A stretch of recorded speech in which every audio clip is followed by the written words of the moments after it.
Nos quedamos trabajando en el tema salud por una noticia que se dio a conocer en las últimas horas y tiene que ver con el primer deceso por caso de dengue en nuestra provincia. Fue un caso oriundo de Casilda, aparentemente es un hombre mayor y ya tenía además algunas patologías o enfermedades preexistentes. Pero para conocer más datos sobre el mismo, estamos ya en contacto con Fede Marcucci. ¿Cómo estás, Fede? Así es, Sonia. Este hombre de 79 años que falleció con dengue justamente viene también en el medio de una suba de casos que se está dando no solo en la ciudad de Rosario, sino también en la provincia de Santa Fe. Y por eso, para conocer más detalles, saber cómo abordar el tema, en qué situación está actualmente la región, estamos aquí con Analía Chumpitaz. Bueno, primero, por supuesto, está confirmado este primer caso. ¿Cómo lo tomaron ustedes? ¿Si era previsto? ¿Y qué análisis hace de la situación actual del dengue en la provincia? Buen mediodía. Buen mediodía. Por supuesto que acompañar a la familia es una persona que fallece con dengue y no por dengue, ya que fallece por sus comorbilidades de base, insuficiencia cardíaca congestiva, insuficiencia renal crónica, trastornos neurológicos. De todas maneras, es muy bueno plantear cuáles son las pautas de alarma que tenemos que tener en cuenta para consultar rápidamente, porque el dengue, si bien cursa con fiebre, dolores musculares, dolores articulares, para esto tenemos que tomar paracetamol y 3 litros de agua por día. Pero si en el caso de tener dengue tenemos dolor abdominal, o sea, dolor de panza, tenemos vómitos que pueden deshidratarnos, sangrado, aunque sea leve, de encías, y obnubilación, o sea, no sé dónde estoy ubicada en tiempo y espacio, no puedo decir cuál es mi nombre o qué día es hoy, entonces la consulta debe ser urgente, porque puede ser que tengamos algunas complicaciones y por lo tanto se debe tomar con precocidad. Eso por un lado. Y por otro lado, recordar que embarazadas, mayores de 65 y menores de 5 años y todas las personas que puedan tener enfermedades crónicas deben consultar también ante la sospecha de dengue. Claro. ¿Qué tal, doctora? ¿Cómo está? También es buen mediodía. Sí, la escuchamos, sí, siga, la escuchamos atenta, sí. Sí, es importante recordar que tenemos 4.828 casos hasta el momento en la provincia de Santa Fe, de los cuales la mayoría son de la zona sur de la provincia, fundamentalmente en el departamento Rosario.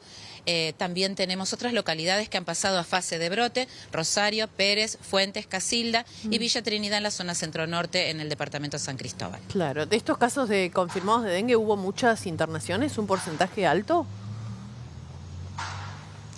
De este número de casos hemos tenido hasta el momento algo más de 100 internaciones, pero es lo esperable. Es una enfermedad del dengue que es dinámica. Puede comenzar con signos y síntomas que son banales e incluso hay muchos casos asintomáticos. Esto también es importante recordarlo, porque una persona puede tener muy poquitos síntomas o no tener síntomas y tener la circulación del virus en sangre. Entonces, la colocación del repelente es para todas las personas, porque podemos desencadenar un brote, sobre todo ahora con un fin de semana largo, que nos vamos a dirigir a distintos puntos de la provincia. Podemos transmitir esta enfermedad y generar un brote en algún lugar que en este momento no haya casos. Claro. Doctora, usted recién decía, este paciente fallece con dengue, no por dengue. Ahora, ¿fue un elemento determinante para el agravamiento del caso, más allá de toda la problemática de base que usted enumeraba, que se notaba que era muy compleja? En este caso tuvo dengue el diagnóstico 10 días previos al fallecimiento, o sea que ya no era motivo para esto y tampoco pasó a la unidad de cuidados intensivos porque era parte de su cuadro clínico con gran deterioro neurológico y de su patología de base.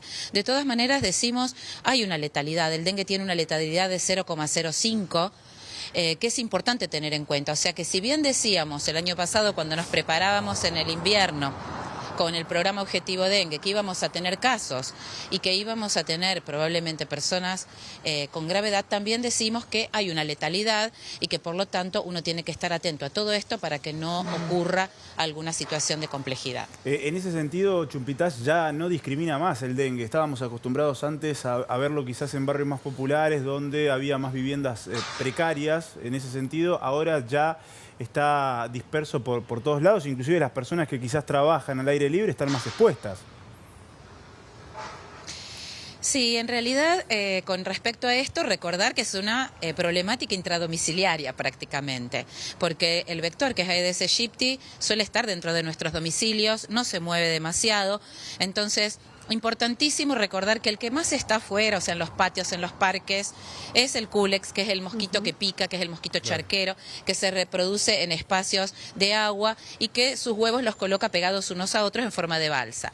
En este caso, que es Aedes aegypti, la reproducción es a través de la colocación de huevos en paredes de objetos que en general son de plástico. Entonces suele estar en tapitas, en una botella, en el balde que dejamos, en el bebedero de la mascota. En general convive con nosotros en nuestros domicilios y tenemos que tratar de reforzar el descacharrado, que es la medida más importante, al menos 2 veces por semana, recorrer nuestras viviendas, inspeccionar, retirar todo lo que sea inservible y aquello que nos sirve y que necesitamos, taparlo, limpiar sus bordes o darlo vuelta. Esas son las medidas más importantes del descacharrado, que lo hemos trabajado mucho con los chicos en las escuelas y que lo estamos poniendo entonces dentro de lo que tiene que ver con una nueva cultura dentro de lo que es el dengue.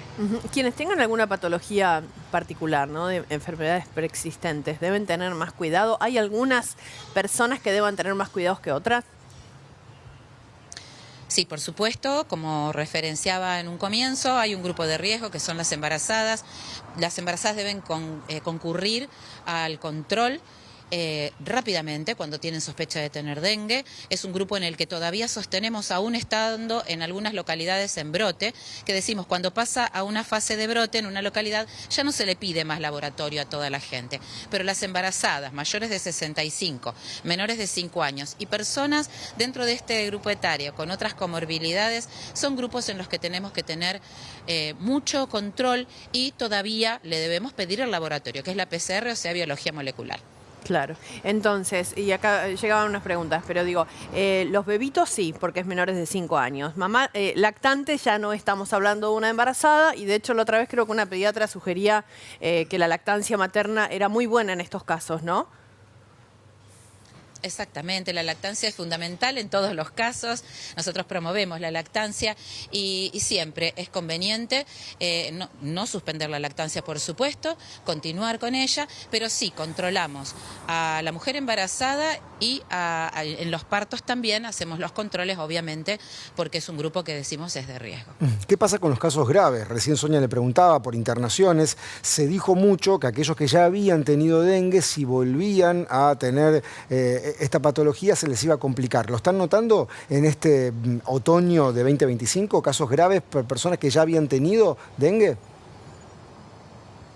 Bueno, no, particularmente, si bien esto es parte de lo que habitualmente se plantea, ha habido mucha bibliografía en los últimos años y fundamentalmente la mortalidad y la letalidad por dengue se relaciona con o falta de accesibilidad a los servicios o con control y consulta tardía, debido a estos grupos de riesgo que estábamos planteando y debido a estas pautas de alarma que también referenciamos. También es importante recordar que desde el año 2010 cambió la clasificación de dengue, no se clasifica más como dengue clásico y dengue hemorrágico. Sabemos que el dengue es una problemática dinámica, que yo puedo estar muy bien, solo con fiebre y dolores articulares, y rápidamente complicarse mi cuadro. Voy a comenzar con dolores abdominales o con alguno de esos síntomas que referencié, y la consulta debe ser precoz, o sea, rápida, para poder implementar la terapéutica que corresponde. La clasificación hoy lo hemos trabajado mucho con las guardias, con los equipos de los centros de salud, con todos los equipos interdisciplinarios en la provincia. Se clasifica en A, B1, B2 y C. Entonces es muy importante tener esto en cuenta y que el dengue sí tiene un tratamiento. Antes decíamos no hay tratamiento para el dengue, sí lo hay. El tratamiento del dengue es ante dolores musculares y fiebres paracetamol, 3 litros de agua por día, sí o sí. Nadie puede evitar dejar de tomar agua. Es fundamental porque la fisiopatogenia de esta enfermedad, o sea, del virus, es la extravasación plasmática, o sea, el líquido que debería estar en nuestras arterias y venas deja de estar allí y por lo tanto corremos riesgo de deshidratación y de shock hipovolémico. Y para las guardias, fundamentalmente también la internación precoz y el tratamiento con las expansiones que correspondan. Bien, le agradecemos muchísimo, doctora, toda la explicación y todos los datos. Muchísimas gracias a ustedes. Un abrazo. Bueno, ahí está Fede con el primer caso que nos pone en alerta. No murió de dengue o por dengue, sino con dengue. Está buena esta aclaración para que, bueno, repasemos todo lo necesario para tener en cuenta.